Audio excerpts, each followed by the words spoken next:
Hello,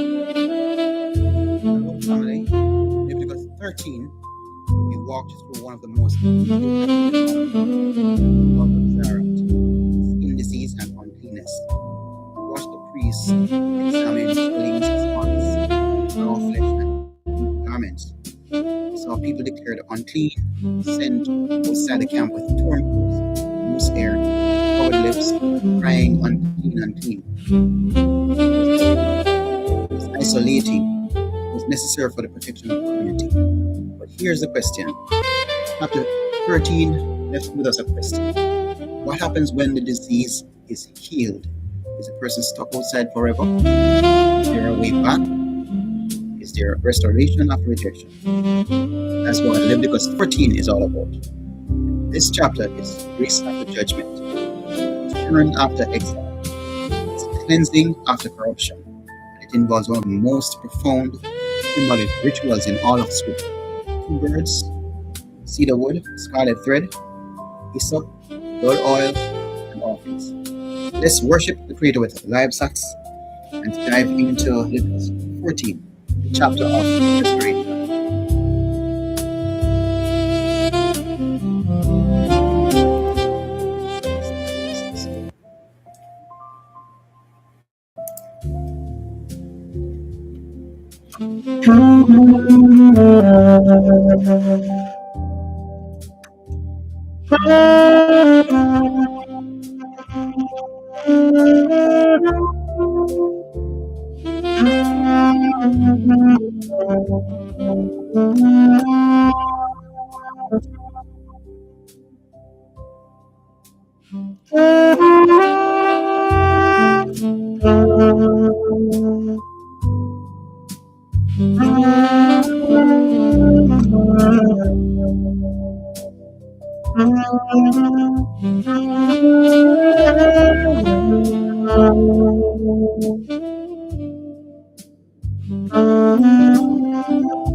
So we are on to chapter 14. Welcome again to AsahxMusic Torah Studio. I'm so glad you're here to join. If this is your first time, we're walking through the entire Torah, from Bereshit, Genesis to Devarim, Deuteronomy, bringing you with live saxophone worship and verse by verse teaching. Torah of cleansing for the one healed from Tzara'at. This is not just about physical healing, this is about restoration to fellowship, re-entry into worship, and full consecration after being cut off. This chapter 14 that we're going to be looking at has 3 main sections.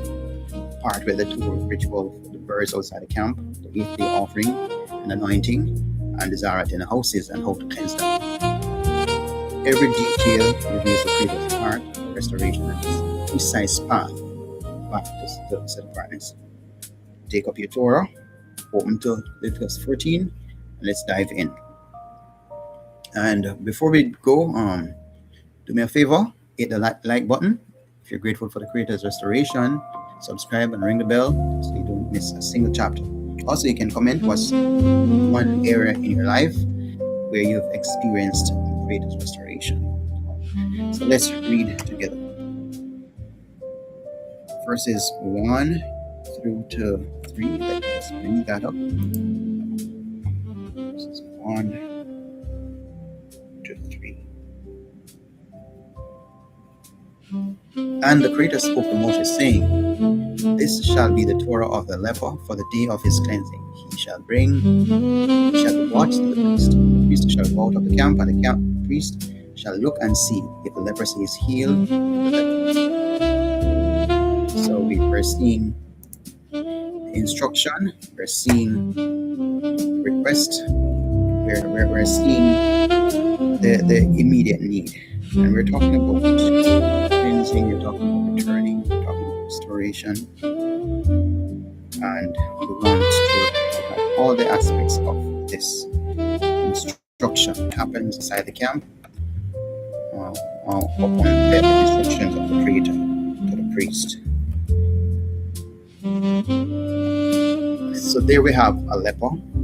We have the priest going outside the camp, right? It's for a specific reason. What the priest goes out for? He goes out to meet the healed person. So the healed person or the leper doesn't have to sneak back into the courtyard. The priest comes to meet him, and this is initiated by the Creator. So it's not earned by the leper person himself. And what we can learn from this is that the Creator pursues the unclean for the purpose of restoration, and the priest represents his movement toward those ones that were rejected.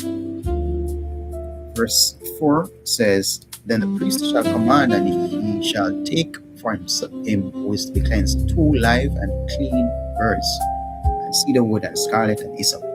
And the priest shall command, and he shall say one of the birds in an earthen vessel, running water. Let him take the live bird and the cedar wood and the scarlet and the hyssop, and dip them and the live bird in the blood of the bird that was slain over running water. And he shall sprinkle it 7 times on him who is cleansed from leprosy, shall pronounce him clean, and he shall let the live bird loose in the open field.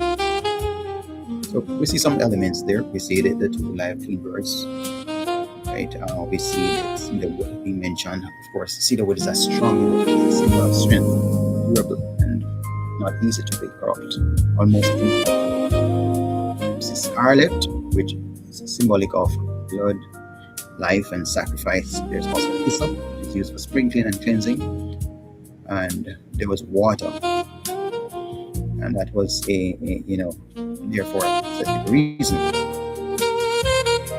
One bird is unalived, and its blood mingled with fresh water in a clay pot. So we see all of these put together and ready for to continue the process. Verse 8 says, And he who is to be cleansed shall wash his garments, and shall wave off all his hair, and wash himself in water, shall be clean. Then after that he comes into the camp, but shall stay outside his tent 7 days. And on the 7th day it shall be that he shaves all the hair off his beard, his head, and his beard, and his eyebrows, even all his hair he shaves off. He shall wash his garments and wash his body in water, and shall be clean. So the process about washing garments, shaving beard, it's specifically mentioned that the beard is shaved because it was not a regular practice. Shaving of eyebrow, that was not a regular practice either. And of course, you should bathe in water, then enter the camp, wait 7 days, shave again on the day 7, wash and bathe. that helps greatly, especially being around other persons. So what does this really mean? Removing all the old shaving, what all this washing out. We're seeing a path of restoration, but it's not instant. It's a process, right? And so we must understand that the Creator operates in a specific way, and we should be ready to be patient and follow His clear instructions.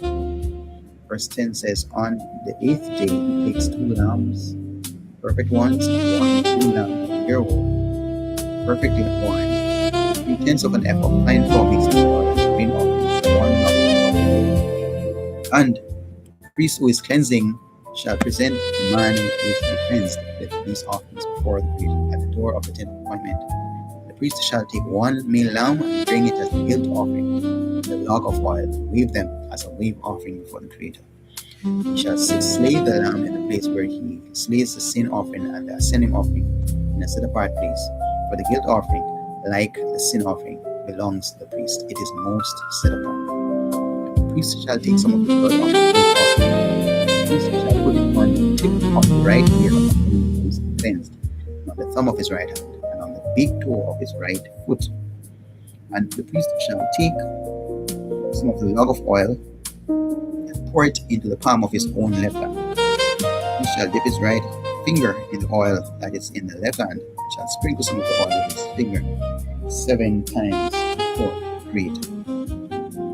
And of the rest of the oil in his hand, he puts some of it on the tip of the right ear of him who is to be cleansed, and on the thumb of his right hand, on the big toe of his right foot, and the blood of the guilt offering.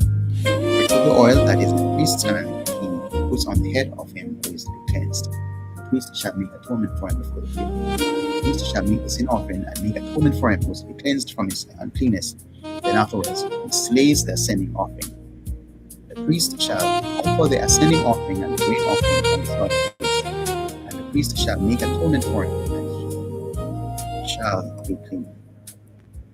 So there we're seeing further instructions that occurred on the 8th day, speaking about guilt, speaking about sin, speaking about all these offerings.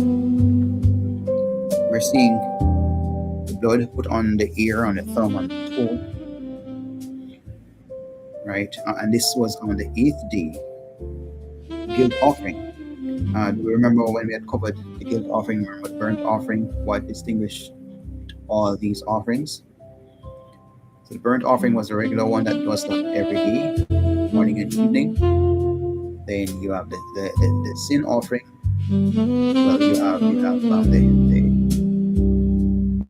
the grain offering, right, which was one giving thanks. There was the peace offering, also for fellowship, and also the guilt offering, just in case you have missed to observe one of many commandments.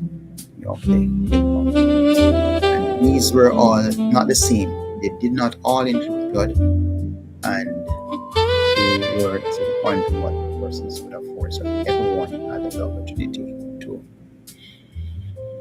to provide or represent their offering. Here in this situation, we have the cleansing process. You go to you shave and you wait and you bathe and you go in here and thumb. And then oil is placed on the same 3 spots, points, and then on the head, marking consecration, restoration, and renewal. Standing. So quite detailed. Plus the offerings, the male lamb, the ewe lamb, the second male lamb, you find flour with oil, log of oil about 0.3 liters. So did we notice that the guilt offering was offered first? Right. This is in relation to sin that damages others' character, speaking badly about persons. And this is something that a lot of persons find themselves tempted to do. Right? And what do they get from it? Not realizing that it is contravening the Creator's command. But once they are caught up, they must provide restitution. because they would have caused damage after the creation. So the Creator is not sleeping, and He does not allow these things to go unpunished. The blood on the ears, it's careful of what you hear. The right thumb, careful of what you do. On the right big toe, be careful of where you walk. So all of these have deep and even deeper meanings. This is actually the consecration of the whole person. Listening, working, and walking are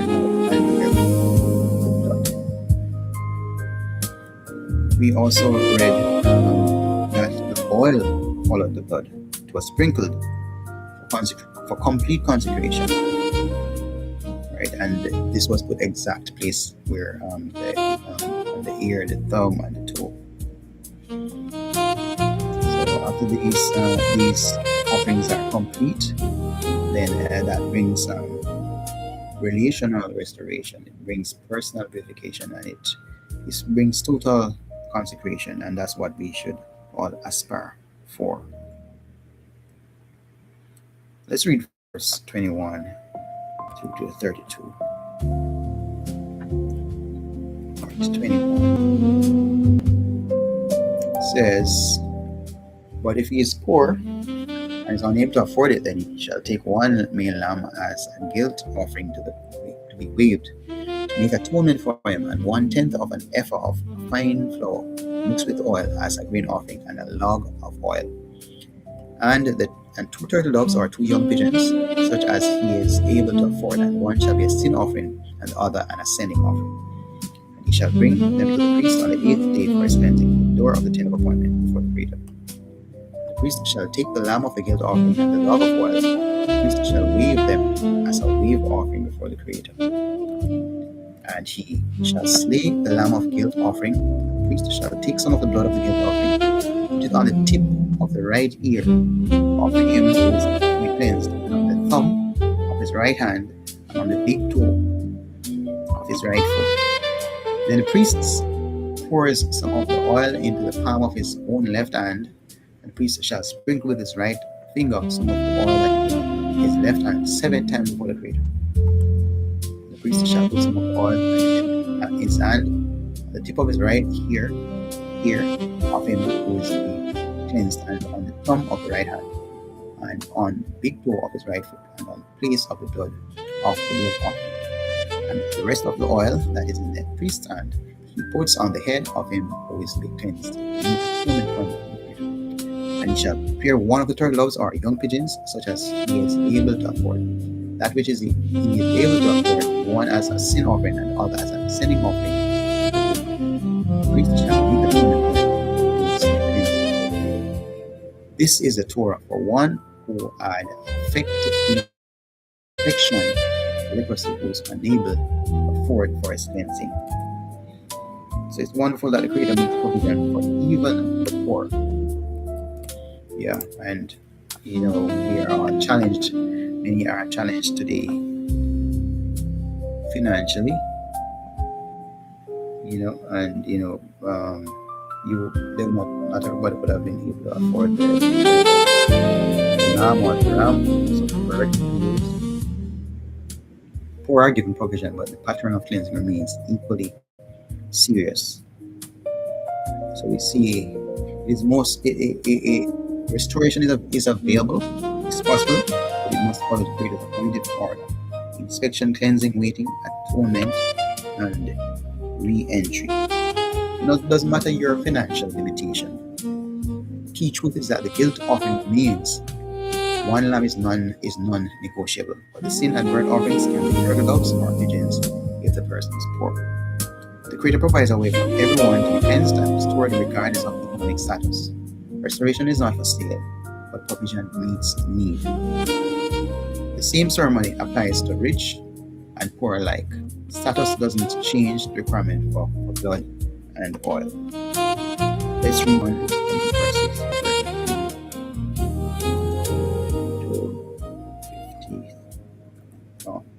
verses 53. The Creator spoke to Moshe and to Aaron, saying, "When you come into the land of Canaan, which I'm giving you as a possession, and I put a plague of leprosy in a house in the land of your possession. Then shall the one who owns the house come and inform the priest, saying, It seems to me that there is some plague in the house. The priest shall command, and they shall empty the house before the priest goes in to look at the plague, so that all that is in the house is not made unclean. And after that, the priest goes in to look at the house. And he shall look at the plague and see if the plague is on the walls of the house with sunken places, greenish or reddish, which appear to be deep in the wall. Then the priest shall go out of the house to the door of the house and shut up the house 7 days. And the priest shall come again on the 7th day and look and see the plague has spread on the walls of the house. Then the priest shall command, and they shall remove the stones with the plague in them, and they shall throw them outside the city into an unclean place, while he lets the house be scraped inside all around, and the dust that they scrape off they shall pour out in an unclean place outside the city. And they shall take other stones and put them in the place of those stones, and take other mortar, plaster the house. If the plague comes back and breaks out in the house, after he has removed the stones, after he has scraped the house, and after it is plastered, then the priest shall come and look and see if the plague has spread in the house. It is an active leprosy in the house if it is unclean. And he shall break down the house, its stones and its timber, and all the plaster of the house, and he shall bring them outside the city to an unclean place. He goes into the house all the days while it is shut up, comes clean out in the evening. He who lies down in the house has to wash his garments, and he who eats in the house has to wash his hands. However, if the priest indeed comes in and looks at it and sees that the plague has not spread in the house and the house is plastered, then the priest shall pronounce the house clean, because the plague is clean. And to cleanse the house, he shall take 2 birds and cedar wood, and scarlet and hyssop. He shall slay one of the birds in an earthen vessel over running water. And he shall take the cedar wood and the hyssop and the scarlet and the living bird, dip them in the blood of the slain bird and in the running water, and shall sprinkle the house 7 times. He shall thus cleanse the house with the blood of the bird and with the cedar wood, and with the hyssop and with the scarlet. And he shall let the live bird loose outside the city in the open field, and shall make atonement for the house, and it shall be clean. So that's what happens when corruption invades your dwelling. A detailed response must be applied. The walls must be inspected, suspect stones removed, surfaces scraped, and the house re-evaluated. If the plague returns, the house is torn down. Corruption in our dwelling places, habits, or environments must be addressed honestly. What spreads cannot be ignored. So we cannot see things happening in our house and we turn a blind eye for just to be cool, or just to have a fake unity. We must be able to address uncleanliness and corruption in a direct and forthright manner, in a righteous manner, that we can maintain that set apartness and give all praises to the Creator.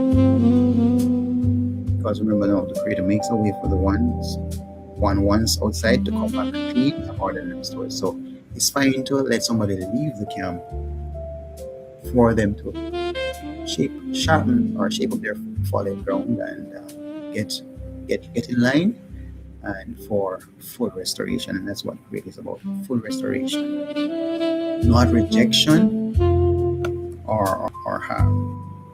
So what we notice is that the Creator says in one of the verses,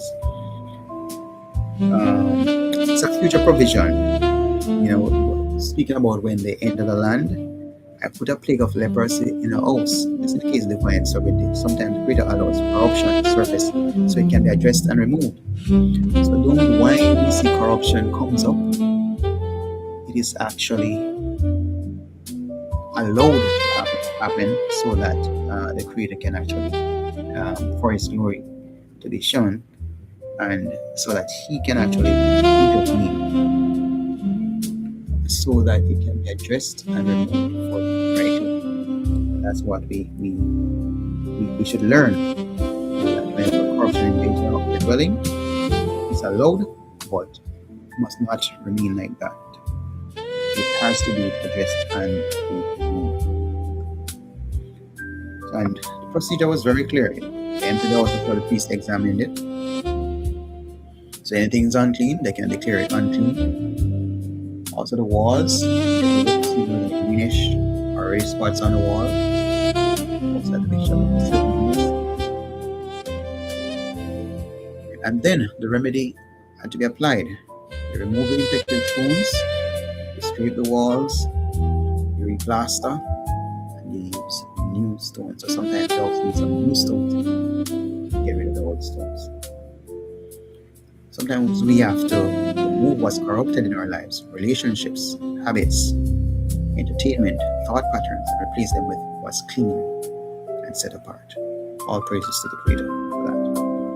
If the disease returns, then we might have to steer up the world. Yeah, as radical, as costly as that may seem, some situations cannot be reformed. They must be completely demolished. This applies to sinful systems, toxic environments, and corrupt structures.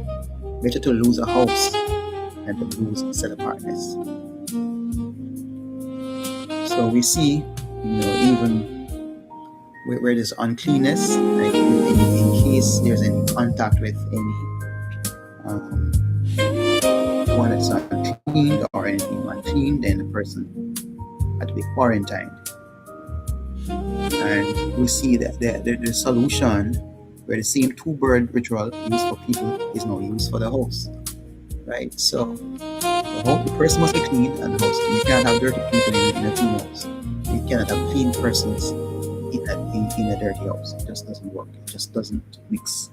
The Creator cares about where we dwell as much as who we are. Our environments need cleansing too. Right? So you see at the end of this chapter, this Torah, it applies to the skin disease, it applies to garments, it applies to houses. And the purpose of all this entire reading is to teach when it is unclean and when it is clean, how we deal with it. The Creator gives us clear standards, so we're not left guessing whether we did the right thing or the wrong. This Torah reveals what is set apart, what is corrupt, and we must clear out our corruption from within our camp and from in our lives. Imagine ourselves back then, standing outside the camp after weeks, in months of isolation. Your skin has healed, but you're still unclean. You're still outside, you're still alone. That's not a nice feeling. But then the priest comes. He brings 2 birds, one is killed, and blood poured into a clean pot with fresh water. The other is dipped in that blood, along with cedar wood, scarlet, thread, and hyssop. You watch as the priest sprinkles 7 times with the blood. Then he opens his hand and releases the living bird into the sky. And in that moment, you understand. That the Creator makes a provision for us to be direct access and be restored. That's the picture of the Creator's restoration, cleansing and reform. Right, so we're at the end of the chapter, and it's all about the Creator making a way for the ones outside the camp to come back clean, altered, and restored. Let us have 2 questions I want to drop with you. I'm sure that you difficult questions. In the 2-bird ritual for cleansing the leper, what happens to the living bird after it is dipped in the blood of the slain bird? Is it A, it is offered as a burnt offering? Is it kept in a cage for 7 days? Is it sent free to the open field? Okay, that's the answer. Although with multiple choice, you should read through the full options. It is given to the cleansed person as a possession. So the answer is C. It is sent free into the open field. Next question. On the 8th day of cleansing, the priest places blood on the body. The priest is part of the cleansed person's body. Here does the priest then apply oil. Okay, that one is easy. It's applied on the ear, the thumb, and the toe, plus the head. Okay, so the answer is B. The other one, I'll leave for you to answer. What must be done according to Leviticus 14? If Tzara'at appears on the wall of a house, what must be done? Clean it. Okay. You share your answers. Here we have it for today's lesson. Just we need to study Torah, study together. We want to create or open the door for the cleansed leper to return, be restored, be fully consecrated. The blood on the ear, the thumb, and the toe, on the head, and that person received freedom.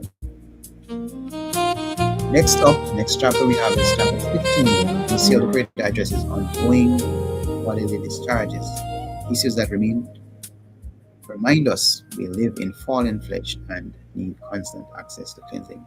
And this is direct to the Creator. We do not need a middle person to do that for us. We serve one Elohim and none other.